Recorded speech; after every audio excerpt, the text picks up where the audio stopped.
Fuck you, Sean. All right, that's out of the way. I think the joke's played out. I don't think I'm going to do that again.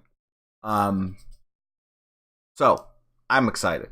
All right, we're going to talk about two decks in this part two. I'm going to start with the boring one first. All right, I'm including this because it is effective. I think it is in a good spot in a meta right now.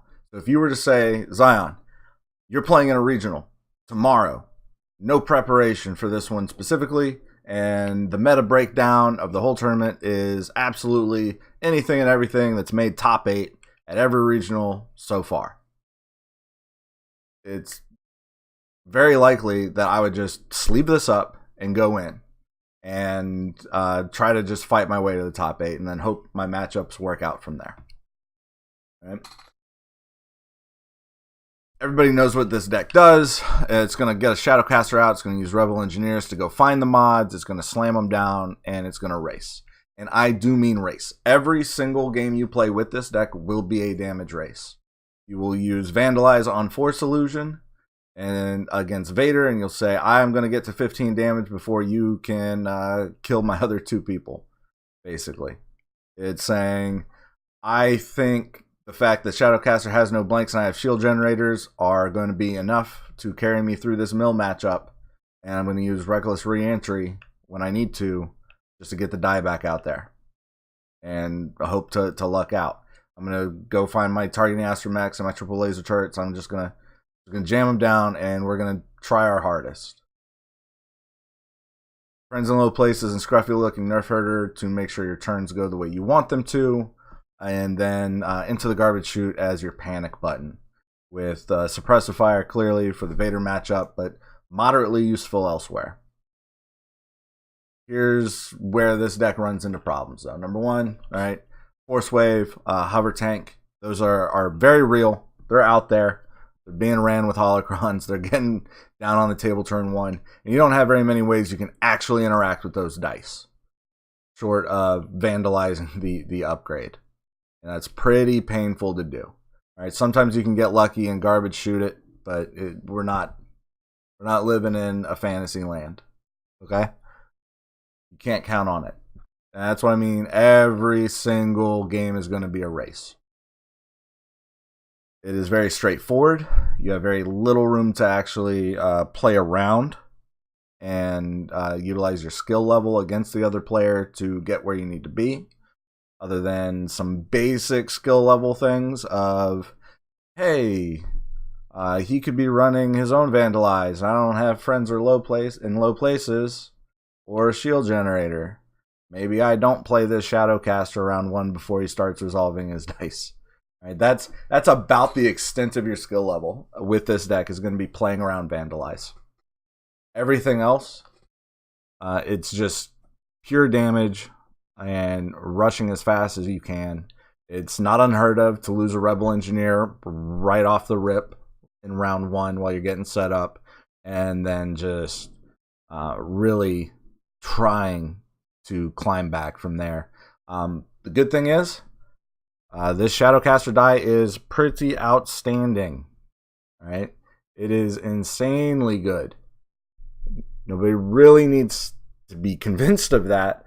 But it seems that in the meta right now, people have forgotten it. And so the reason I think it's in a good spot is because people are taking disables out of their deck because it's not actually super effective against Vader's Fist. And Beckett Sienna hasn't really done anything. Han Biggs has been present, but to a much lesser degree. So nobody's really looking to disable a vehicle. They'd rather just go follow their own game plan and not have a dead card in their deck, which is reasonable. EMP grenades is going down to 1 of in a lot of people's decks that would run it because they're just not seeing the Shadowcaster. And that's reasonable. It's all reasonable. The problem is even something like Snoke Tarkin can match your round 1 and give you a solid run for your money on your round 2 damage. Like, even if everything goes perfectly round 1, you're probably only doing 6 damage. Probably. There are cases where everything works out wonderfully, and you're able to spike into the 10 damage range, and that's great. But if you're rolling that well, and if things are going your direction that well, you could just as easily have been playing Vader and get the same result. So I'm not going to compare best case to best case scenarios. I'm looking at what's reasonable with how often people are interacting with things that this deck is trying to do. And I'm looking at what's reasonable across the board. So most decks can put out 6 damage round 1. Tarkin Snoke, if they either resolve a force power or they get a cannon down, right, they can hit 10 damage round 2, which is pretty reasonable for this deck as well. What you're looking for is the very swift round 3 kill, or doing indirect first and sniping someone off, something like that. It's a race. You can win the race. That die is insane. Triple laser turrets are insane. You can get there, but you can also fall flat against Vader. You can fall flat against Snoke Tarkin. And Mill is, as always, going to be the bane of these vehicle decks. It just is. That's why we double up on the hand hate with the Friends in Low and the Scruffy. That's why we're trying things like Reckless Reentry, Salvo, Partnership, just to squeak in under there, just to get things done ahead of the curve, right? And God forbid your opponent is rolling as well as you would like to roll, and you don't have first aid in your opening hand. That 2 to 4 difference is massive, and it could mean the difference between you're not just losing a Rebel Engineer, but your other Rebel Engineer taking damage on top of. So be mindful of those if you decide to run this deck. I don't think it's a bad choice. I think it's a good choice right now. I don't think it will be a good choice later on. I don't think a month from now this will be a good choice. I think people in the next couple a month from now we're probably in Convergence, but after 2 weeks, people are going to remember that this deck exists, and they're going to shift back over to things to deal with it, and the opportunity will be lost. So strike now. Iron is hot. Go for it. Right. Now let's talk about the actual interesting thing that I have. That's a lot of cards, huh? All right, let's check it out. I am actually excited about this, but be forewarned, this has not run a gauntlet. This has not undergone serious testing. It has not been really picked apart by solid players playing solid decks who know exactly what's going on, the way that most of the decks I showcase and most of the decks you see me play on stream are. This is very experimental, but I think it's got a very solid foundation, and I think it's a great call right now in some form. It's nailing down the details that's proving to be a little difficult, and the nailing down of the details is actually a good thing in this case because of how flexible it is. You just don't have enough room for all the great cards. All right, so let's start right up top. Look at this character lineup. Okay, well, Weapons Factory Alpha, it's a vehicle deck. All right, hooray, right? What does this character lineup do? This character lineup has all but one of its dice are natively resolvable on every side. No pay sides. We have 3 focus sides built in, and a reroll off of the rookie pilot, and then a pseudo focus 66% of the time off of the Jedi Instructor. Right? The only time Jedi Instructor can't touch one of your other character dice, depending on how you roll out and what direction, what order you resolve them in, is if it hits that melee side. All right, that's excellent. Right? It's got a base range side to match up with Rookie Pilot. Right? It can focus to 2 focus without losing itself. You're actually getting a +2 focus there. You are occasionally going to be forced to shift a die over to shield, but it's better than a blank on a Rookie Pilot, right? That's Resolvable is resolvable. That's a plus. It's got a little bit of utility in these discard sides. And it's got a couple other things going for it. And it's got 33 health. Minus 2 health because of Bitter Rivalry. I'll explain my rationale there. But you're probably never winning the battlefield roll, I'm sorry to say. So, you're going to go back up to your 33 health with the shields. And what about Bitter Rivalry? All right, well, we could mess with this lineup. And I'll go into that after we take a look at the event suite. But the Bitter Rivalry, too long, didn't watch, right up top. The card matters more than the damage. And that's what I need to test with this. More than anything else. With this character lineup. How impactful is that card? Vehicle decks are almost always not having super amazing, awesome, I'm blowing you out, we're going to town round ones. Vehicle decks are very used to and have to fight from a position of having a character be nearly dead or having a character actually die around 1. So the 2 damage matters far less to me than the card. And that extra point really unlocks some cool stuff. So let's take a look at the event suite. All right, this is pretty much all the good stuff, right?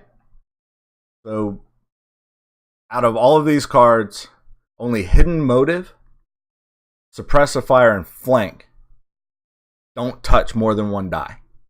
All right, Snoke Tarkin is getting a ton of dice out there. We have Entangle, Mind Trick, Garbage Chute, Beguile. I mean, we are messing with dice left and right. And it's all extremely high impact. All right, things like the Hover Tank, things like an N1, things like a Force Wave. Right, Beguile, Entangle, Flank, Hidden Motive all help deal with that in a way that you can just chain it back to back, round after round. You're not looking for one turn where you just blow them all out. And this is a repeatable effect, and it will get you to where you need to be, and it will cause fits. All right, here's the other thing. Look at these characters. Who do you target out of here? All right, people have seen a vehicle deck before and played one against one a while ago. They're just going to hit Rose. They're going to hit Rose with a bit of rivalry. They're going to attack Rose in general. That is what it is. All right.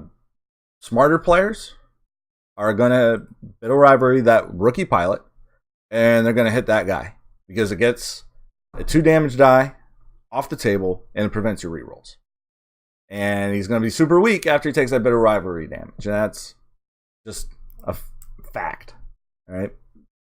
Most decks have methods to deal 5 damage round 1. Even if you put your shields on him, which I suggest you do, he's still only got 7 health. All right. How often are Padawans getting knocked down round 1?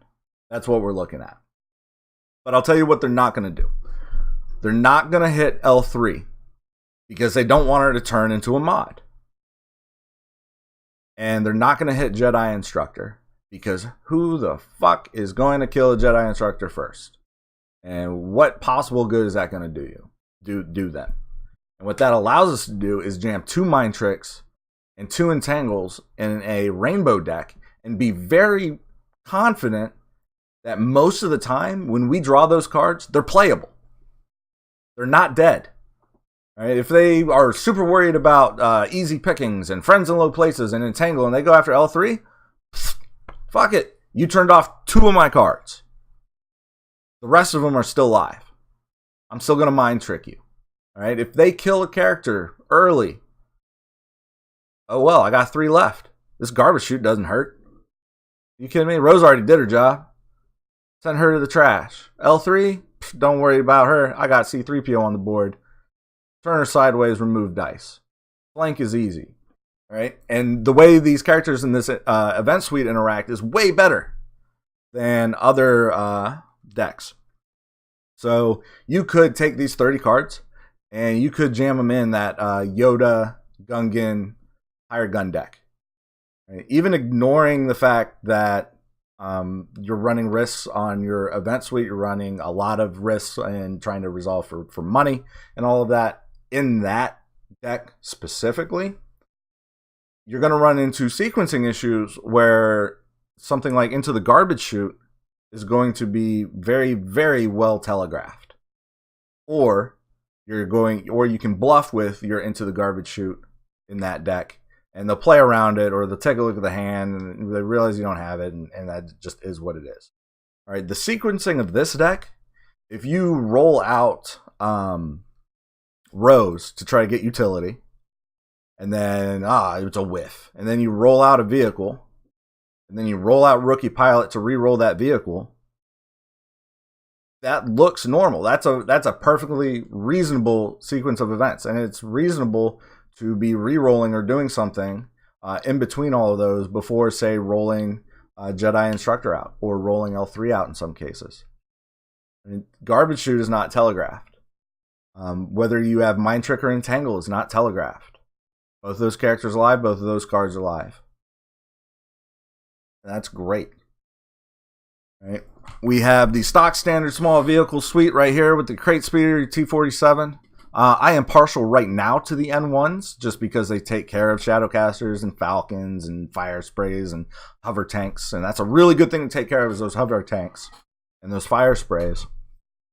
Because the deck that is running those is 3 wide, and that's traditionally a little more difficult to deal with as a vehicle deck.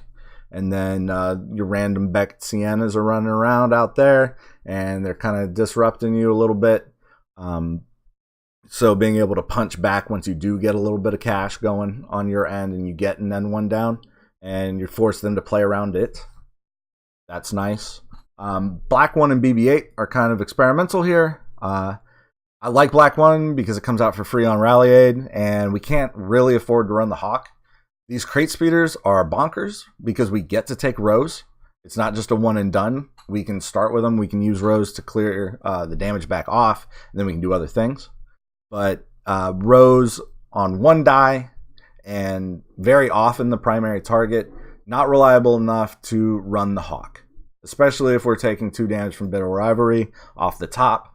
We can't really afford sometimes to take extra indirect that we're not prepared for. And that's fine, right? The Air Speeders and the Crate Speeders are good enough there. I think Black 1 is good enough to be an include as a one-of, just so you don't run into that unique restriction. And then C-3PO and BB-8 do basically the same thing, but BB-8 gives you a little more value at times, especially if you can get the Black 1 down. All right? The Tech Team and Rally Aid is the classic combo. Handheld LS1 cannon is amazing. I might bump this up to a 2 of. And this is where you run into what are the best 30 cards I can cram in here. All right, something would have to get cut for this LS1 cannon. And oddly enough, it might just be Suppressive Fire. The Vader matchup with this deck is such that they have to do a lot. You can chain removal, you have free removal, you can touch a lot of dice pretty often and fight even through his power action. I'm not sure if we actually need Suppressive Fire in the deck. I like it because it comes out of your hand and it doesn't clog a hand, but it might not be necessary. They might just turn into cautions, or a caution and another cannon.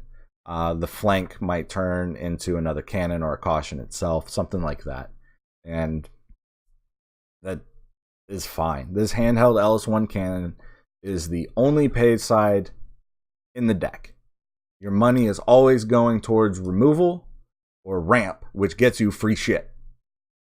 So you have a lot of effective cash to spend on this back-to-back removal and mitigation. And with Jedi Instructor and the Droid both having those focus sides, and Rose having 2 resource sides natively, it's not hard to get there. You can generate a lot of cash, drop it into these ramps, and then start each round with basically your equivalent of 4 money. Right? And you can use Rally Aid to get this LS1 cannon without painfully hampering what you were doing that round.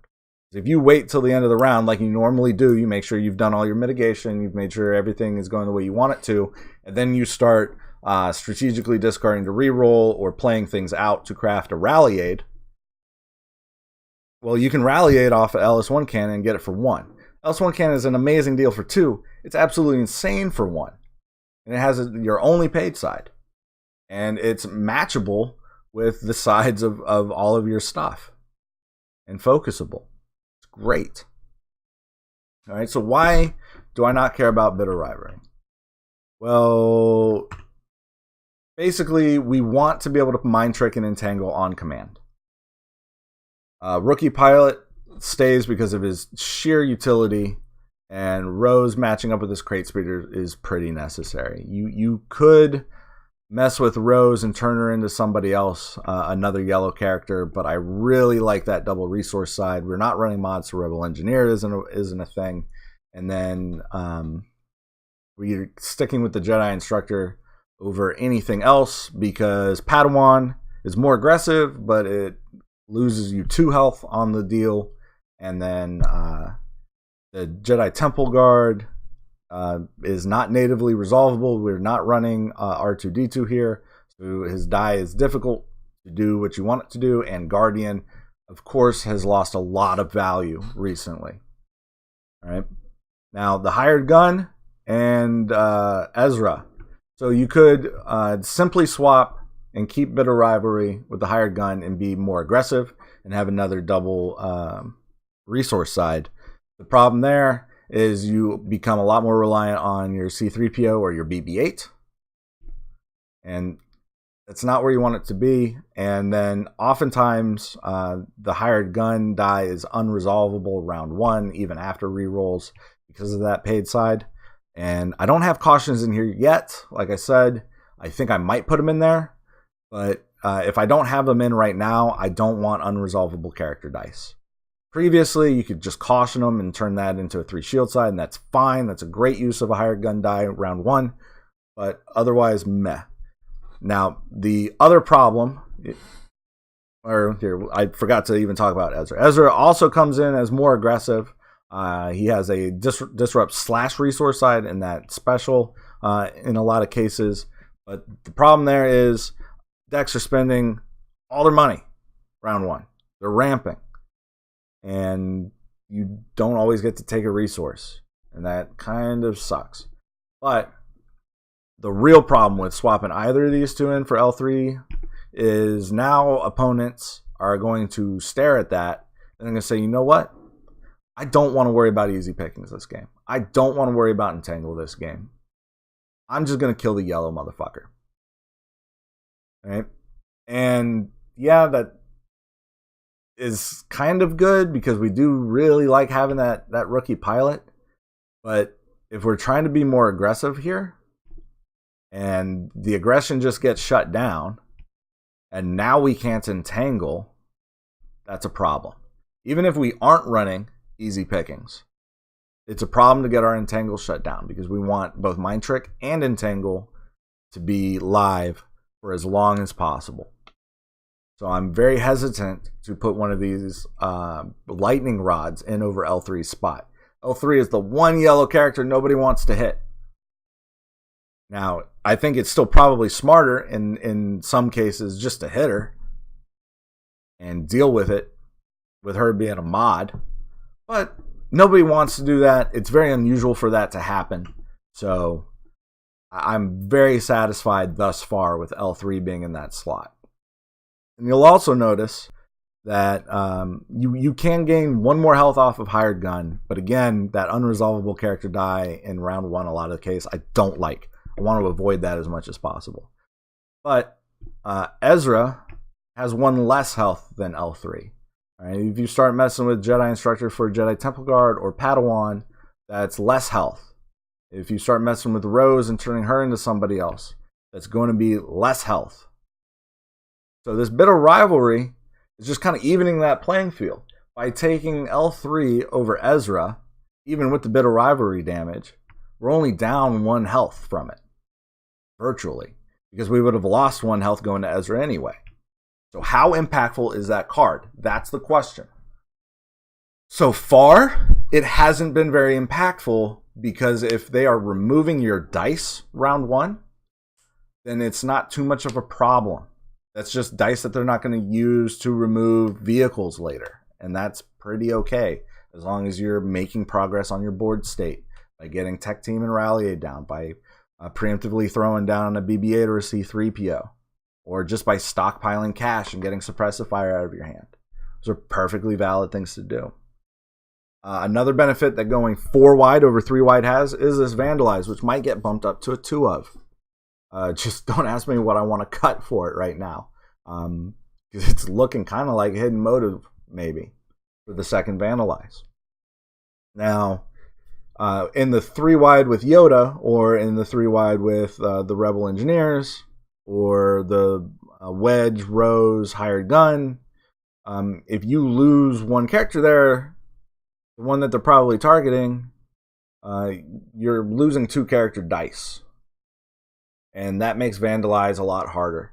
With 4 character dice, if you need to, or if you can afford to, and it doesn't hurt you too bad, you can just straight up Vandalize a Force Wave, or a Hover Tank, or even a Fire Spray.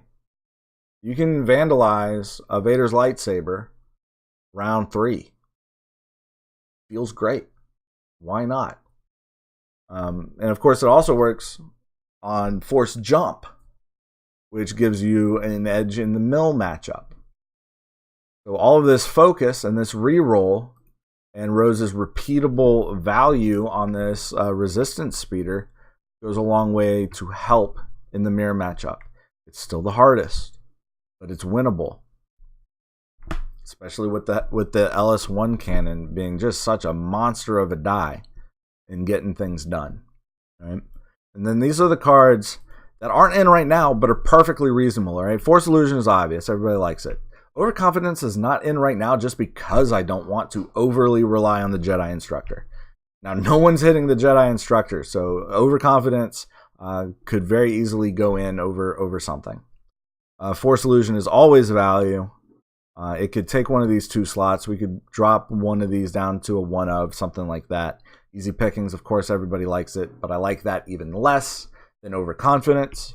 Not just because die sides are very varied right now in the meta, and so easy pickings is sometimes kind of a luck thing outside of Snoke Tarkin, but it's certainly still a good card. Caution, I think I've mentioned several times, and Diplomatic Protection right now is really high up on my list of things to try out because of Bitter Rivalry. So if they Bitter Rivalry somebody, and they're doing it to the person you put shields on or whatever, and they resolve 1 or 2 dice against that character, and they're close to dead, you slap that Diplomatic Protection down. Okay, yeah, sure, you killed my 7 health guy. I just got 6 shields out of it. So good job, appreciate you. You know, you spent all that time to do effectively 1 damage. What do you do now? And I think this is really, really good. It's really, really good, and it doesn't hurt you as bad as Force Illusion does, because, you know, if you're dropping 5 cards off the top of your deck, and we only have this for things to actually win the game with, you're not sad to see any of these not be playable. You're going to want to be able to play all of this stuff when it's in your hand all the time. And Force Illusion kind of gets in the way of that. I am excited to continue to mess with this deck. It's gone past my initial phase of, is this even a worthwhile expenditure of my time with flying colors? And so I'm going to start recording TTS games with it, and we'll see where we go from there. I'm really excited to share that with everybody. And if I can get this shaped up in a good spot, you know, I could just stop here for this meta and finish out in Portland on this deck. It's that maneuverable. It does have one problem, and that's we don't have that much to do, and our character dice are not aggressive. Right? We need these cards in our hand. We need to draw them. Sometimes you just don't. I mean, how often do you not draw a weapon with, like, a blue hero tech? At least there, your character dice do damage. Here, the best you're hoping for with nothing else on the board is money and utility. And if you have to eat into this pile of cards too far before you start actually bringing the pain of your own, it feels bad. It feels really bad. The games I have lost are the games where I am not drawing my vehicles or my cannon. T-47 helps a lot for there. So right now I'm actually mulliganing very, very hard for the T-47 and the Resistance Crate Speeder as must-haves. Sometimes I'll even toss back Tech Team for it. I'll never toss back a Rally Aid, but Tech Team, it can go back for on the mulligan to try to find one of those 4 because they are that good. Tell me what you think. You know, fire it up, play around with it, tune it the way you like. Like I said, this thing is so flexible. It's really hard to say which is best. And if this doesn't work, there's actually a second version that I built that I have done nothing with that utilizes pod racers, X-Wings, and Hailfire droid tanks. It seems okay. It seems like a viable way to go. And that lets us get away from Rose, which lets us drop the bitter rivalry and still stay Rainbow. You know, it's not as interesting, I think, as this, because it is all in on those X-Wings, but it's certainly another option, and it's definitely going to be an option moving forward into the Convergence meta once a lot of this stuff drops off and we won't have access to the Ralliator Tech Team anymore. So I'm about to jump into a game. All right. So I'll catch you later. Thanks for watching this. Fuck Sean again, I guess.